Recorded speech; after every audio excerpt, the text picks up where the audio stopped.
नमस्कार साथियों, एक बार फिर से आप सभी का स्वागत है। आज हम आरएसएसबी एलडीसी 2024 में दिव्यांगों को कौन सा विभाग दिया जाता है या विभाग का परिवर्तन किया जा सकता है, क्योंकि फॉर्म भरते समय में आपने कौन सा डिपार्टमेंट वो भर दिया तो अब विभाग का चयन में परिवर्तित किया जा सकता है। कुछ दिव्यांगों के प्रश्न थे और साथ में ये भी कि MIMD कि दिव्यांगों में कौन कौन सी समस्याएं आ रही है, क्या रूल क्या कहता है, इसके बारे में चर्चा करेंगे।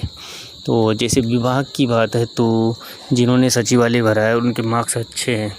सचिवालय में पोस्टें कम है, 8-8, 10-10, 7-7, 6-6 जो भी है इनकी, तो वो उनसे भरा जाएगा। उसके बाद है आरपीएससी में बहुत कम है पोस्टें, तो फिर उसका नंबर। उसके बाद बाकी शेष बचे सभी दिव्यांगों को 2018 का परिणाम देखने पर यह पता लगता है कि माध्यमिक शिक्षा विभाग ही दिया गया है और घर के पास ही देने का विचार होता है। मतलब 10, 15 या 20 किलोमीटर के आसपास में अगर पोस्ट खाली है, और दूसरा मतलब है कि आपके पास अगर कोई विद्यालय वगैरह हुआ नहीं तो भी फिर थोड़ा दूर जाना पड़ सकता है। तो सभी को माध्यमिक शिक्षा विभाग दिया गया था। उसमें काम कम होता है, काम का प्रेशर, इसी वजह से यही दिया जाता है। ऐसे डिपार्टमेंट दिए जाते हैं। और माध्यमिक शिक्षा बोर्ड के अलावा भी, विभाग के अलावा भी कोई अन्य डिपार्टमेंट होगा जिसमें कार्य कम हो दिव्यांगों के लिए, तो वही दिए जाते हैं इसमें। और अब दिव्यांगों को इसमें चिंतित होने की आवश्यकता नहीं है कि हमें कौन सा विभाग में, हम भरते टाइम हमने फॉर्म में गलती से भर दिया यार, वहाँ कहाँ जाएंगे, हम जयपुर में कहाँ रहेंगे, तो वो चीज़ें, और कहीं भी कहाँ रहेंगे तो उसकी चिंता करने की आवश्यकता नहीं है।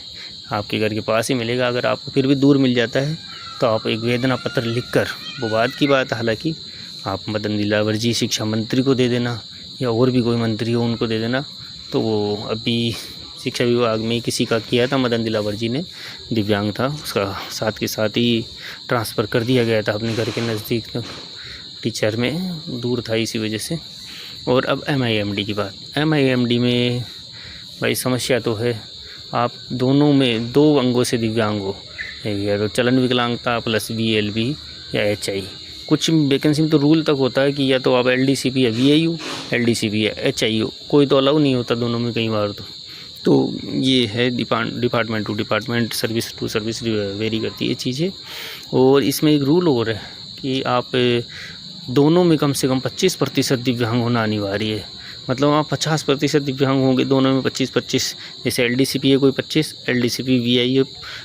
LDCP और VI दोनों में 25-25% है, तभी आपको इसमें जॉब दी जाएगी, अदरवाइज आपको निकाल दिया जाएगा। एक भाई का मेरे पास आया था, एक में उसके 18-20% के आसपास है और LDCP में उसके 38 या 35 के आसपास है।